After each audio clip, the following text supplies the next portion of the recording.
Matthew. A lot of people were requesting that last week. He's been busy with his schoolwork, and he's also been on a Star Wars marathon where he's watching every single episode of Star Wars. So let me see if I can get Matthew. Hey, Matthew, are you around? Matthew. Matthew. Oh, yeah. Here he is. Remember, JFK was a World War II hero. Oh, very good. And hey, I was telling them about you watching Star Wars. What one are you going to watch tonight? The Rise of Skywalker. So we've done every single Star Wars in order, and we're going to conclude things with The Rise of Skywalker, which the Easter Bunny left for him. So that should be exciting, right? Right. Yeah. Do you have anything else you want to tell them? No? Okay. Wave. Say have a good day. Make good grades, people. So tell them to make good grades. Make good grades. Tell them to do their work. Do their work, and happy Easter yesterday. There you go. Hey, here we are in the 1960s. So that's the plan this week. I'm going to cover the 1960s in terms of JFK and LBJ, and I'll scatter in a few social events as well. But before we get to the 1960s, let's recap the 1950s. If you guys recall, the 1950s, you had Democrat Truman, president, who had surprisingly won in 1948. He tried his fair deal. That did not work. Eisenhower, World War II hero, Republican, won in 1952 and 1956. Through both of those administrations, the Cold War was definitely escalating. We had a series of conflicts, including actual fighting in Korea and involvement just about everywhere.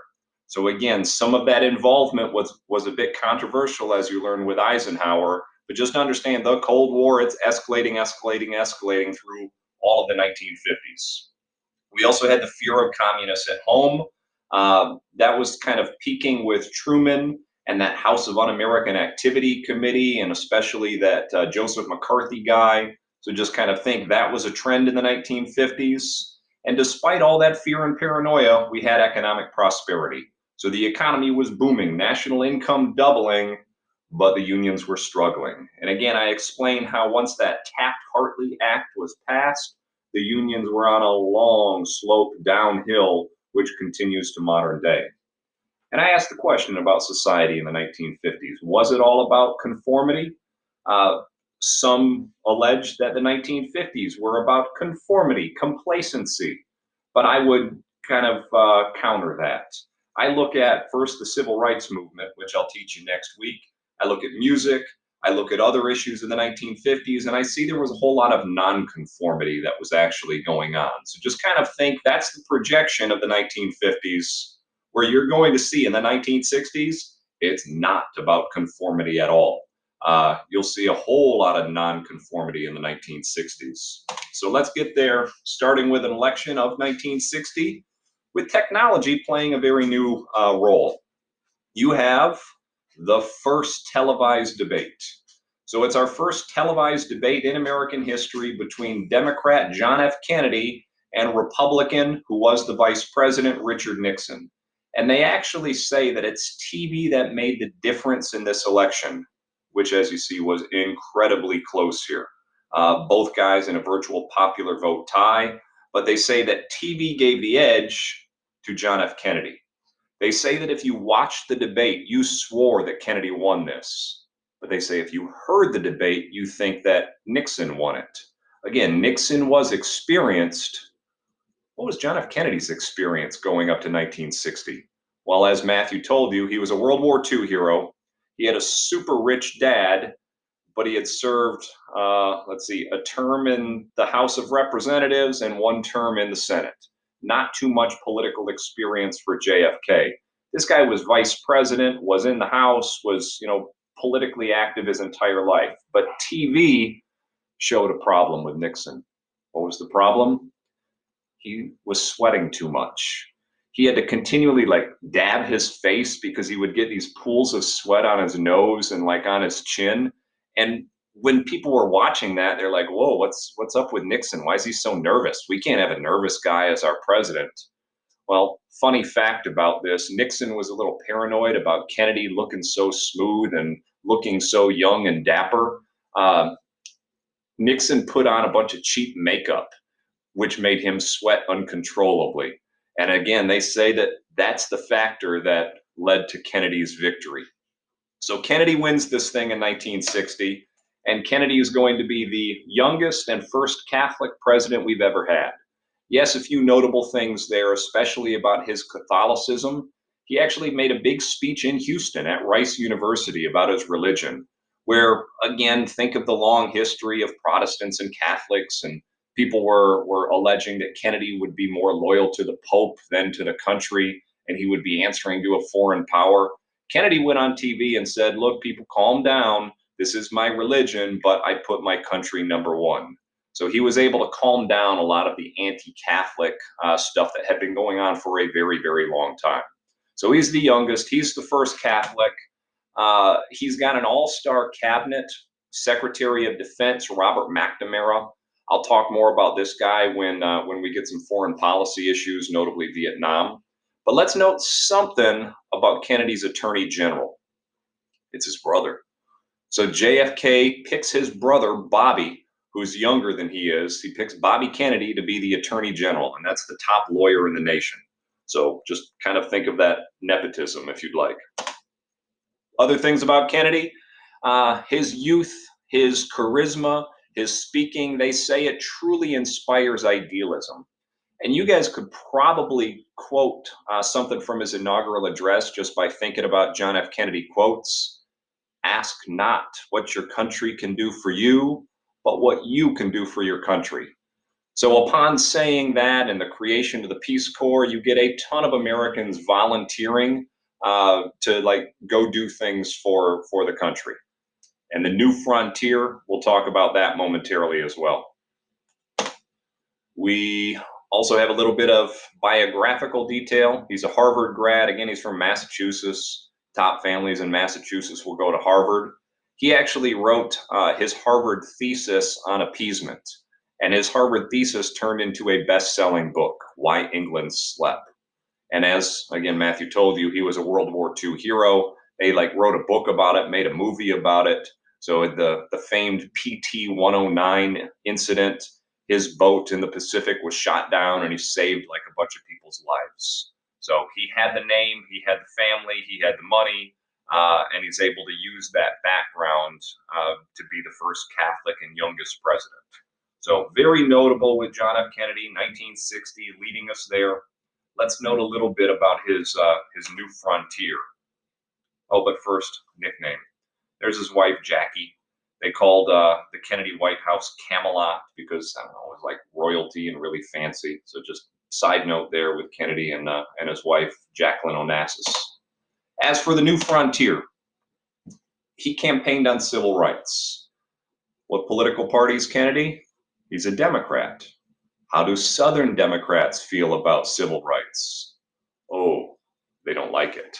So because of his progressiveness on civil rights, the Southern Democrats won't support anything that he wants. So he can't get anything through Congress. And again, even though he campaigns on civil rights saying, oh, I can wipe out discrimination with a stroke of a pen, he doesn't do anything with civil rights for a very long time. We'll talk about it next week about what he actually does, but understand that the Southern Democrats oppose his progressive policies in regard to civil rights. Now, he is able to get a few other things done, notably economic changes. He increases the minimum wage. He's got a housing act. He increases Social Security benefits. This one's notable with the creation of the Peace Corps. And again, the Peace Corps, to elaborate on that, they basically go to underdeveloped countries and build a school, build a well, build something to help them out. And by helping out, underdeveloped countries, we were hoping to promote capitalism and not make them fall victim to the communist influence. So it's a new way to fight communism, you could say. And as for the space program, that's a huge topic. Earlier in the year, I read this interesting book, American Moonshot, which, no, I won't have you read it, but it's all about Kennedy and NASA. Just kind of understand that from 1957, we were way behind the Soviets. They were able to launch Sputnik into space. They put a man in space, Yuri Gagarin, we couldn't even get a rocket off the ground. So Kennedy makes the bold statement of not only, doing those things, but he wants to put a man on the moon by the end of the decade. So Kennedy, give him a ton of credit for NASA's development, all the innovations that come behind that, and ultimately putting a man on the moon by the end of the decade. Now, how do we do it? We spend a ton of money. $180 billion. That's 4% of our federal budget. That's huge. That 180 billion, that's in today's money, by the way, but 4% of the budget. Wow, that is a huge commitment by the American taxpayer to, jump ahead of the Soviets in terms of technology. Odd fact, we bring in ex-Nazis to do a lot of the rocket technology. This guy, Werner von Braun, he was a Nazi scientist who did bad things in World War II. But the United States, we actually brought in most of those Nazis with any type of rocket technology, and they were the ones working in NASA. So interesting side note, that book that I was showing you guys, they got several chapters on all the former Nazis and the controversies behind that, but kind of interesting if you think about it. And think about this as part of our Cold War conflict. It is symbolic. If we can get to the moon before the Soviets, if we can plant an American flag on the moon before the Soviets, we win. So it's a symbolic competition. And again, just give Kennedy a whole lot of credit for upping the ante, for getting all of the funding behind this, and ultimately putting a man on the moon by 1969. As for some Cold War issues, there again is Nikita Khrushchev, and let's note that we got problems. Nikita Khrushchev is going to meet with Kennedy in Berlin, and they actually say that Khrushchev just bullied Kennedy, and Kennedy did not get what he wanted. He didn't have a ton of foreign policy experience, and he, was totally offended by this. As a result, shortly after the meeting, Nikita Khrushchev orders that a wall be built around West Berlin. So this Berlin Wall is just the symbol of conflict and oppression and problems from 1961 until it comes down in 1989. So the Berlin Wall, you may have seen pictures, you may know something about it. World history might touch on this. Again, if you've seen that movie Bridge of Spies, they show the construction of it and people, trying to escape, and then they're shot down. Kennedy actually went there and made a big speech where, he's like, we're all citizens of Berlin, and just understand this is a big deal, a big kind of symbolic thing showing Soviet oppression. Kennedy's also going to get a little creative and not necessarily nuke you into submission. Think of like brinkmanship. That got us dangerously close to nuclear war. So Kennedy wants to shy away from that a little bit, shy away from massive retaliation, brinkmanship, nuclear bombs everywhere. And he enacts something called flexible response. We get the creation of the Green Beret, Special Forces, as a result of Kennedy's flexible response. The Green Beret will later be used in Vietnam.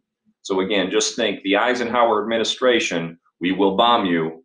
Well, now so many people have bombs, the Kennedy administration wants to be a bit more flexible. He is going to up the ante in Vietnam. Again, I've got a lot of detail on Vietnam in a couple weeks, but let's just understand that the dictator that we propped up was not popular. I mentioned this last week where the dictator, Diem, he was a Catholic, and as you probably know, Vietnam is a Buddhist country. That's the context here. This Catholic leader banned the flying of Buddhist flags and prevented a whole lot of Buddhist freedoms that had been practiced forever. So this Buddhist monk set himself on fire in protest of Diem's policies. So let's just say that Vietnam is pretty messy under Kennedy's watch. There are communists in the South waging an ugly civil war. The communists, the Viet Cong, I'll give you more detail on them later. But let's just, kind of note that Vietnam, it's in a bit of chaos. Are we going to let it go? Oh, no, Kennedy's going to increase military advisors. In part, he's doing this because he feels he needs to be tough against communism. That's kind of the trend with all of these politicians, but Democrats especially. You got to think a little bit politically here. Who was the last Democratic president before Kennedy? Backtrack, backtrack, backtrack, and you got Harry Truman. A lot of people said, oh, Harry Truman, you lost China. Therefore, the Democrats are weak against communists. So, because of that allegation, Kennedy wants to be especially tough. Kennedy's like, I'm not going to let Vietnam fall to communism, so we're going to send more and more advisors over there. Well, the CIA then orchestrates a coup against Diem. You've got a lot more chaos, and we just got to continue this chaotic situation to the next president, which will be LBJ. LBJ will be president when this actually breaks out into a conflict where we send troops, not advisors. More on that in a bit. I would walk away from this just understanding it's a chaotic situation in Vietnam. It gets more chaotic under Kennedy's watch. All right, as for Latin America, think about our long history in Latin America. Big stick diplomacy, dollar diplomacy, bullying, bullying, bullying. How is our relationship? Probably not that great. So Kennedy, he's going to have something called Alliance for Progress with these big, bold goals for Latin America, where we want to give them money and promote economic development and not have them fall to communism and educate them, end illiteracy, and this and this and this and this and this. It's a big, bold plan. Does it work? Not really is the best answer. And historians say it doesn't really work because the presidents after Kennedy didn't really support it too much. We had continuing interventions and then lack of funding for Latin America. And again, if you think of Latin America today, you still have some countries with extreme poverty, violence, and problems. So it's not like this thing passed with flying colors. It did increase education a little bit. We did give some money, but they say not enough. But JFK's got big, bold plans for Latin America that don't really pan out. One country in particular, we got issues with in Latin America. And you probably are knowing what I'm talking about. Cuba. I mentioned this during the Eisenhower administration with the Castro Revolution. Well, just kind of think of the timing of this. Castro takes over in 1959. He's starting to get a little bit more radical, where he's going to nationalize everything by 1960. That's the year that Kennedy wins the White House. And Kennedy kind of inherits the CIA plan that was in the works from the Eisenhower administration. Well, this thing is not all that thought out. In fact, it involved American air power and naval power supporting some 1,500 Cuban rebels, and then the American Navy and Air Force didn't really support them. So within 3 days, Castro just crushes this Bay of Pigs revolt, and it was clear that we tried to kill Castro. So Kennedy had to apologize about this whole thing. It was really messy, and it pushes Castro closer to the Soviet Union to seek protection. Why? Because we try to overthrow him. So all of that stuff was revealed. This was a miserable failure with all of these, exiled Cubans that tried to take him out. So a messy situation that's only going to get worse. And again, think Bay of Pigs, we try to kill Castro. That pushes him closer to the Soviet Union to get protection. And now that he's linked with the Soviet Union, the Soviets bring over some missiles. Not just any missiles, nuclear missiles, which our spy planes uncovered in November of 1962. And once we got these aerial pictures of these nuclear missiles, we had 13 days of just total crisis. The world was on the brink of nuclear war during this.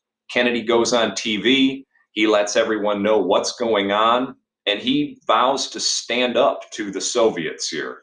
We issue a naval blockade around Cuba. We order them to get the missiles out.